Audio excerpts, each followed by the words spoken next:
Hello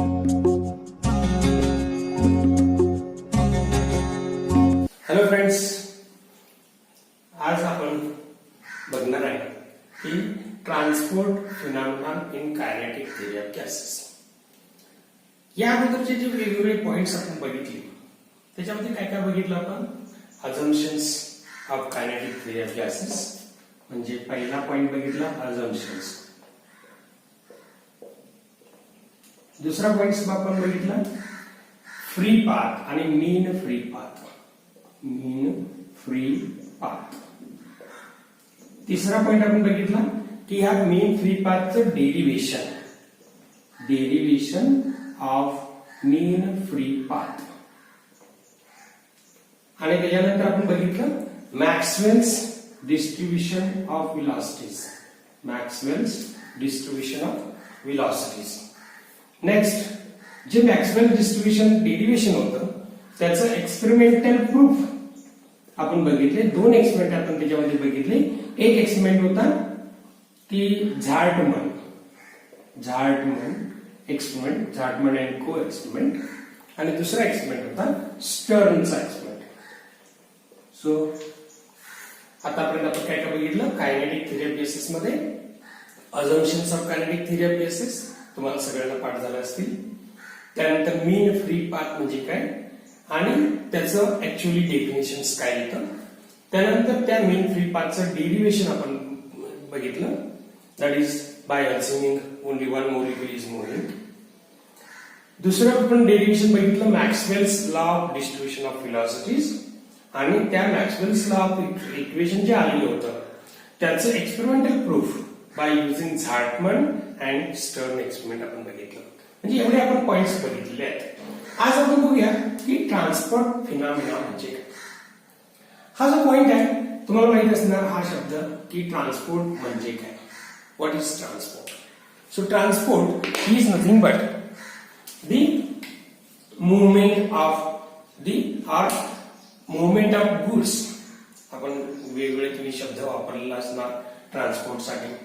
समजा महाराष्ट्रामध्ये sugar cane पासून साखरेचं उत्पादन जास्त होतं, जम्मू काश्मीरला साखरेचे उत्पादन होत नाही, तर आपण काय करतो, इथून महाराष्ट्रातून ते ट्रान्सपोर्ट करून तिथे नेतो. जम्मू काश्मीरमध्ये ड्रायफ्रुट्स तयार होतात, चिक्कू तयार होतं, वेगवेगळे सफरचंद तयार होतात, फळं तयार होतात. तिथं त्यांचं जे उत्पादन आहे ते महाराष्ट्रामध्ये मिळत नाही, म्हणून तिथून आपण ड्रायफ्रुट्स इकडे आणतो, त्याला म्हणतात transport. So transport is nothing but the term related to the movement of mass of that the material from one point to another point. So since that the phenomenon is utilized in the theory of gases. आता आपण बघूया की gas काय आहे.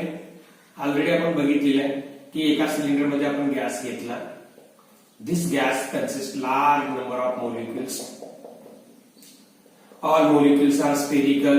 Assumptions मध्ये आपण बघितलं spherical, moving randomly in different directions. Their velocities were calculated by using Maxwell's law of distribution of velocities. आणि मग या सगळ्यांचा वापर केल्यानंतर मग लक्षात येतं की these all molecules are having kinetic energy. So kinetic energy comes from the temperature difference. Kinetic energy comes from the temperature difference. So when we heat this material, then the kinetic energy of each molecule go on increasing. मग kinetic energy वाढत असेल तर temperature difference मिळत असेल तर movement पण वाढणार, disturbance पण वाढणार, आणि मग आपल्याला मिळतो ट्रान्सपोर्ट फिनॉमिना ही प्रॉपर्टी. आता transport phenomena means the movement of one particle from one point to another point, or in different directions. So movement of number of molecules from one point to another point is called as transport phenomenon. This molecule act as a vehicle. जसं आपण truck मधनं एखादा माल इथून मुंबईला पोहोचवतो, इथून गुजरातला पाठवतो, तसं इथं मोलिक्युल म्हणजे हा ट्रक सारखा ऍक्ट होणार. आणि त्या ट्रक मध्ये काय भरलेलं आहे, त्या मोलिक्युल मध्ये काय भरलेलं आहे, काय गुड्स घेऊन जाणार आहे, हे जसं व्हेकल गुड्स घेऊन जातं तसं मोलिक्युल काय घेऊन जाणार आहे, इट्स मास मुवमेंट होऊ शकतं. टेम्परेचर डिफरन्स असेल तर टेम्परेचर घेऊन जाऊ शकेल. नंतर एनर्जी कॅरी करू शकेल. आणि तिसरं म्हणजे मोमेंटम चेंज होतो. हे सगळे physical goods. So now each and every particle act as a vehicle. This particle carries the physical goods like mass, temperature, energy and movement. मग असा सगळ्यांचा वापर जर आपण बघितला तर आपण हे ट्रान्सपोर्ट फिनॉमिना वेगवेगळ्या 3 स्टेप मध्ये आपण स्टडी करायचा. एक पहिला स्टेप आहे coefficient of viscosity. Coefficient of viscosity म्हणजे विस्कॉसिटी हा एक फॉर्म्युला आहे, कन्सेप्ट आहे की ज्याच्यामध्ये आपण स्टडी करणार आहे की ज्या कन्सेप्टच्या आधारे आपल्याला मोमेंटम हे स्टडी करता येतं. Momentum of a particle of molecules of gases. याच्यामध्ये आपण काय सपोज केलेलं आहे की समजा आपण एखादा गॅस वेगवेगळ्या लेयर मध्ये आहे, वेगवेगळ्या लेयर मध्ये गॅस मोलिक्युल्स आहेत आणि त्यांची व्हेलॉसिटी वेगवेगळी आहे. ह्या लेयरची व्हेलॉसिटी वेगळी आहे, सपोज व्ही मानूया. या लेयरची व्हेलॉसिटी व्ही डॅश मानूया. त्या व्ही आणि व्ही डॅश हे वेगवेगळे आहेत आणि एका लेयर मधून दुसऱ्या लेयर मध्ये जर मोलिक्युल आला तर तो काय ट्रान्सफर करेल, त्याचा मोमेंटम चेंज होतो. मोमेंटम आपण माहिती आहे आपल्याला formula, momentum is equal to mass into velocity. म्हणजे एखादा मोलिक्युल एका लेयर मधून दुसऱ्या लेयर मध्ये आला ज्याची व्हेलॉसिटी कमी जास्त आहे तर तिथं मोमेंटम चेंज होतो. That is change of momentum is studied under the heading of coefficient of viscosity of gases. Second आपण बघणार आहे coefficient of thermal conductivity. Coefficient of thermal conductivity.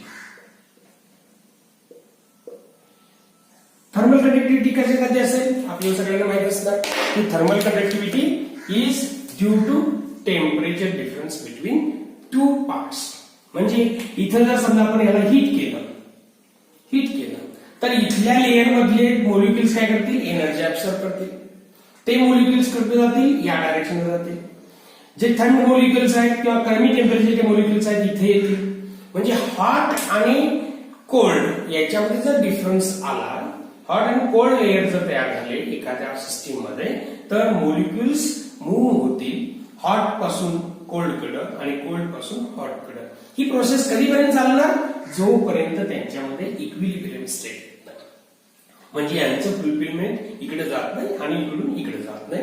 त्यावेळी आपल्याला थर्मल कंडक्टिव्हिटी ही प्रॉपर्टी स्टडी करता येते. That is coefficient of thermal conductivity. Next आपण बघणार आहे की थर्ड लास्ट वन डिफरन्स आपण बघणार आहे किंवा फिनॉमिनन बघणार आहे. That phenomenon is called as the coefficient of diffusion. Coefficient of diffusion. Diffusion म्हणजे काय, समजा की महाराष्ट्रामध्ये शुगर केनचं उत्पादन, साखरेचं उत्पादन जास्त झालेलं आहे, गुळाचं उत्पादन जास्त झालेलं आहे. ते गुळ जम्मू काश्मीरला नेला, जम्मू काश्मीर मधून आपण काही आणले, ड्रायफ्रूट आणले, तर हे एक्सचेंज झालं. म्हणजे एका स्टेट मधनं दुसऱ्या स्टेटला गेलं, त्या स्टेटमध्ये नसलेलं साहित्य या स्टेटमध्ये आलं, त्याला म्हणतात आपण डिफ्युजन. ही सेम सिस्टीम आपण जर गॅस मॉलिक्युल मध्ये आणली, गॅसेस मध्ये आणले तर काय होईल बघा की समजा एखाद्या ठराविक लेयर वेळी आपण एका गॅस मध्ये पार्टिशन केलं. हे पार्टिशन समजा आपण केलं, एका बाजूला हेलियम गॅस घेतला, एका बाजूला निऑन गॅस घेतला, एका बाजूला हेलियम गॅस घेतला, निऑन गॅस घेतला.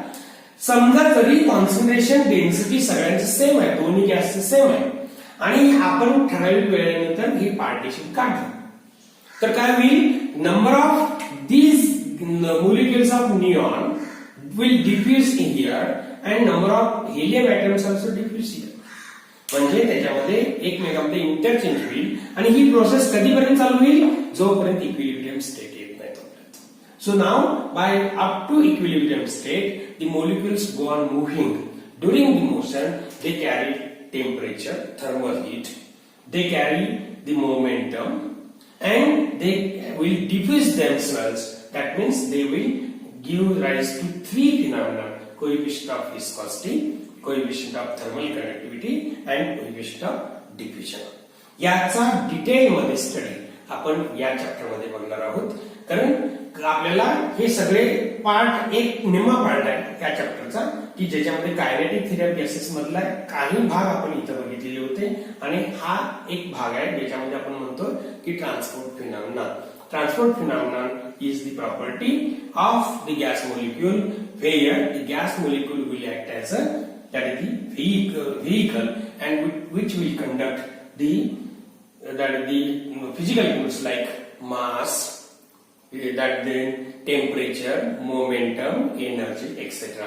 And when the molecule move from one point to another point, it will give rise to three phenomena: one coefficient of viscosity, another coefficient of thermal conductivity and coefficient of diffusion. यांचं detail study आपण पुढच्या व्हिडिओमध्ये. धन्यवाद.